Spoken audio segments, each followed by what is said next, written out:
सोचो, weekend trip moon पे book कर रहे हो। यह सुनने में कितना अद्भुत लगता है ना? खुद को एक स्पेस होटल से धरती को देखते हुए इमेजिन करो, जहां से आप नीले ग्रह की खूबसूरती को निहार सकते हैं। एक नीला चमकता हुआ गोला विशाल अंधेरे में। यह दृश्य कितना मंत्रमुग्ध कर देने वाला होगा। आज ये साइंस फिक्शन जैसा लगता है, लेकिन क्या यह वास्तव में संभव हो सकता है? स्पेस ट्रैवल मुश्किल है, यह महंगा है, यह रिस्की है। हर लॉन्च में बहुत सारी चुनौतियां होती है, लेकिन क्या होगा अगर हम इसे बदल सकें? अगर हम इन चुनौतियों को पार कर सकें? क्या हो अगर स्पेस ट्रैवल प्लेन में बैठने जितना आसान हो जाए जैसे हम आज हवाई यात्रा करते हैं? अभी रॉकेट्स ही स्पेस जाने का हमारा एकमात्र रास्ता है।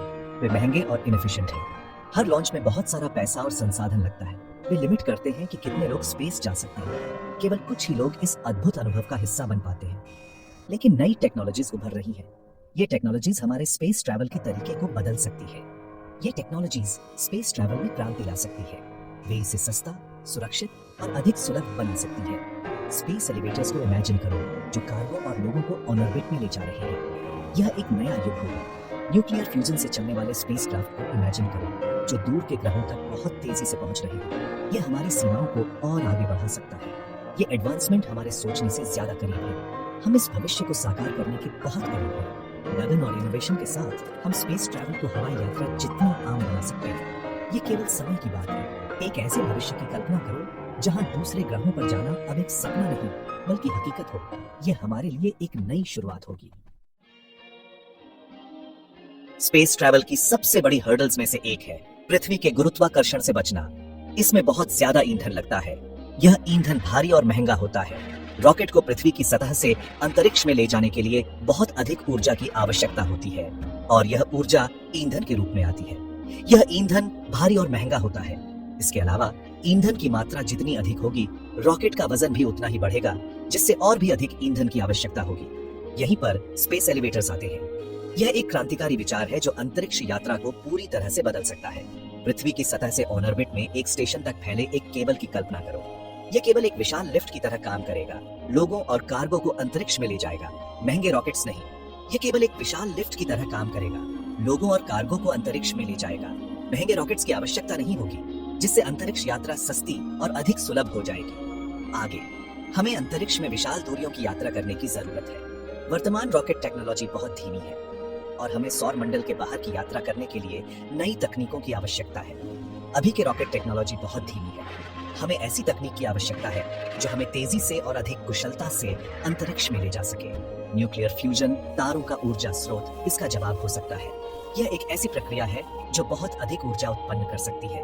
फ्यूजन से चलने वाले स्पेसक्राफ्ट बहुत तेज होंगे। वे महीनों की बजाय हफ्तों में मंगल ग्रह तक पहुंच सकते हैं। यह अंतरिक्ष यात्रा को और अधिक व्यावहारिक बना देगा। वे महीनों की बजाय हफ्तों में मंगल ग्रह तक पहुंच सकते हैं। यह अंतरिक्ष यात्रा को और अधिक व्यावहारिक बना देगा और हमें सौर मंडल के अन्य हिस्सों की खोज करने में मदद करेगा। फिर कॉस्ट की बात है। हर मिशन के लिए नए स्पेसक्राफ्ट बनाना महंगा है। हमें ऐसी तकनीक की आवश्यकता है जो लागत को कम कर सके। हर मिशन के लिए नए स्पेसक्राफ्ट बनाना महंगा है। यह न केवल आर्थिक रूप से बल्कि पर्यावरणीय दृष्टिकोण से भी महंगा है। दोबारा इस्तेमाल होने वाले स्पेसक्राफ्ट इसका हल है। ये स्पेसक्राफ्ट कई मिशनों के लिए उपयोग किए जा सकते हैं, जिससे लागत में कमी आएगी। हवाई जहाज की तरह स्पेसक्राफ्ट को कई मिशनों के लिए डिजाइन किया जा सकता है। यह अंतरिक्ष यात्रा को और अधिक सुलभ और किफायती बना देगा। स्पेसक्राफ्ट के ऑन ऑर्बिट से वापस आने, हवाई जहाज की तरह लैंड करने, अपनी अगली ट्रिप के लिए तैयार होने की कल्पना करो। यह अंतरिक्ष यात्रा को और अधिक कुशल और सस्ती बना देगा। अंत में गुरुत्वाकर्षण का मुद्दा है। जीरो ग्रेविटी के लंबे समय तक संपर्क में रहने से मानव शरीर कमजोर हो जाता है। जीरो ग्रेविटी के लंबे समय तक संपर्क में रहने से मानव शरीर कमजोर हो जाता है। इससे हड्डियों और मांसपेशियों पर बुरा प्रभाव पड़ता है। स्पेसक्राफ्ट पर आर्टिफिशियल ग्रेविटी बनाना जरूरी है। यह अंतरिक्ष यात्रियों के स्वास्थ्य को बनाए रखने में मदद करेगा। स्पेसक्राफ्ट को घुमाकर गुरुत्वाकर्षण के प्रभावों की नकल करके इसे हासिल किया जा सकता है। यह अंतरिक्ष यात्रियों के लिए एक सुरक्षित और स्वस्थ वातावरण प्रदान करेगा। अपने हनीमून के लिए चांद की ट्रिप बुक करने की कल्पना करो। एक लग्जरी स्पेस होटल में तैरने की कल्पना करो, पृथ्वी को नीचे देखते हुए। आसान स्पेस ट्रैवल के साथ स्पेस टूरिज्म सिर्फ अंतरिक्ष यात्रियों के लिए नहीं होगा, यह सभी के लिए होगा। स्पेस होटल पृथ्वी की परिक्रमा कर सकते हैं या चांद पर भी बनाए जा सकते हैं। विशेष रूप से डिजाइन किए गए स्पोर्ट्स एरेनास में जीरो ग्रेविटी का अनुभव करने की कल्पना करो। कंपनियां चांद पर ऐतिहासिक लैंडिंग साइट्स के गाइडेड टूर्स ऑफर कर सकती है। स्पेस स्टेशनों की एजुकेशनल ट्रिप्स छात्रों के लिए आम हो सकती है। स्पेस टूरिज्म की संभावनाएं अनंत है। एक ऐसी दुनिया की कल्पना करो जहां स्पेस की ट्रिप, बहामास के क्रूज जितनी आम हो।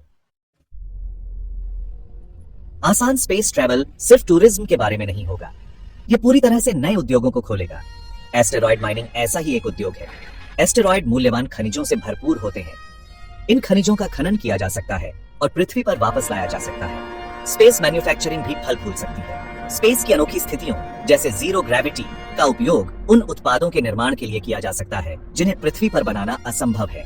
इलेक्ट्रॉनिक्स के लिए परफेक्ट क्रिस्टल या स्पेशलाइज्ड अलॉय के बारे में सोचो।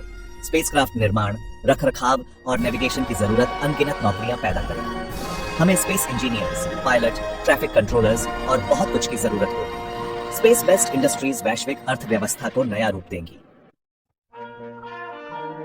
सेक्शन 5, स्पेस कॉलोनीज, एक सपना या दूर की हकीकत। जैसे जैसे स्पेस ट्रैवल ज्यादा सुलभ होता जाएगा, स्पेस कॉलोनीज का विचार हकीकत बन सकता है। चांद या मंगल पर आत्मनिर्भर घरों की कल्पना करो, जहां लोग रह और काम कर सकें।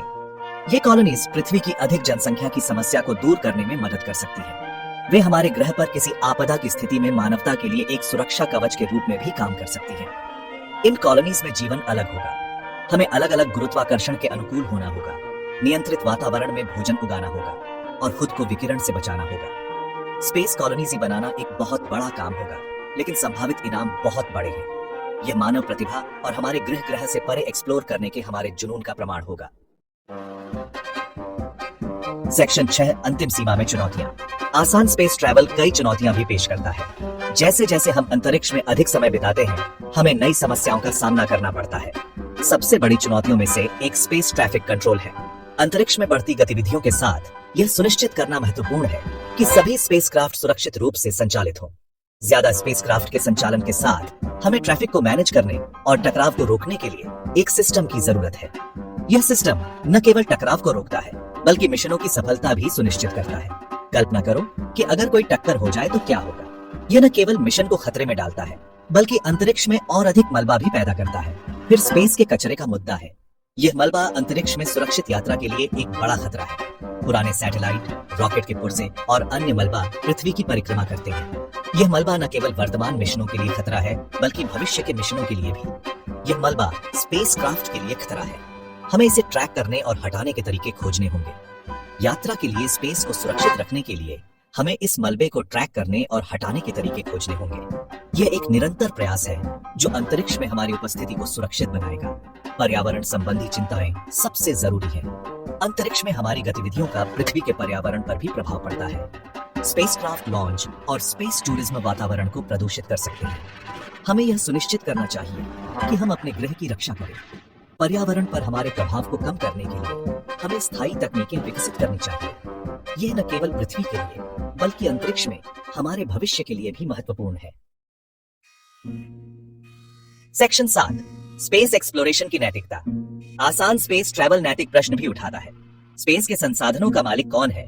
स्पेस का उपयोग कैसे किया जाता है, यह कौन तय करता है? जवाब आसान नहीं है। जिम्मेदार स्पेस एक्सप्लोरेशन सुनिश्चित करने के लिए हमें अंतरराष्ट्रीय समझौते और नियम स्थापित करने की जरूरत है। अन्य ग्रहों पर संसाधनों के दोहन की संभावना भी नैतिक चिंताएं पैदा करती है। हमें यह सुनिश्चित करने की जरूरत है कि हम स्पेस के साथ सम्मान से पेश आएं और पृथ्वी पर की गई गलतियों को दोहराने से बचें। स्पेस एक्सप्लोरेशन का भविष्य न केवल तकनीक पर, बल्कि हमारे ज्ञान और नैतिकता पर भी निर्भर करता है। सेक्शन 8, सितारों के बीच रहना। अब चलो और आगे बढ़ते हैं। एक ऐसे भविष्य की कल्पना करो जहां एआई और ऑटोमेशन इंटरस्टेलर ट्रैवल को संभव बनाते हैं। हम रहने योग्य ग्रहों की खोज में दूर के स्टार सिस्टम में रोबोटिक प्रोब भेज सकते हैं। अन्य ग्रहों पर कॉलोनीजियों के साथ मानवता एक बहुग्रहीय प्रजाति बन सकती है। एक अलग तारे की परिक्रमा करने वाले ग्रह पर रहने की कल्पना करो, एक ऐसे रात के आकाश को देखते हुए जो हमारे अपने से बिल्कुल अलग दिखता है। यह स्पेस एक्सप्लोरेशन का अंतिम सपना है, सितारों के बीच मानवता के लिए नए घर खोजना। सेक्शन 9, संभावनाओं का ब्रह्मांड। आसान स्पेस ट्रैवल मानव इतिहास में एक महत्वपूर्ण मोड़ होगा। यह नई वैज्ञानिक खोजों से लेकर आर्थिक अवसरों तक और पृथ्वी से परे मानवता के विस्तार की संभावना तक संभावनाओं का एक ब्रह्मांड खोलेगा। यह खुद की और ब्रह्मांड में हमारे स्थान की हमारी समझ को चुनौती देगा। लेकिन सबसे बड़ा सवाल यह है, क्या आप दूसरे ग्रह पर जाएंगे? क्या आप अज्ञात का पता लगाने के लिए पृथ्वी के आराम को छोड़ देंगे? स्पेस ट्रैवल का भविष्य संभावनाओं से भरा है और इसे आकार देना हम पर निर्भर है। आइए स्पेस ट्रैवल को सभी के लिए आसान, सुरक्षित और सुलभ बनाने के लिए मिलकर काम करें। आइए स्पेस एक्सप्लोरेशन के सपने को हकीकत में बदलें।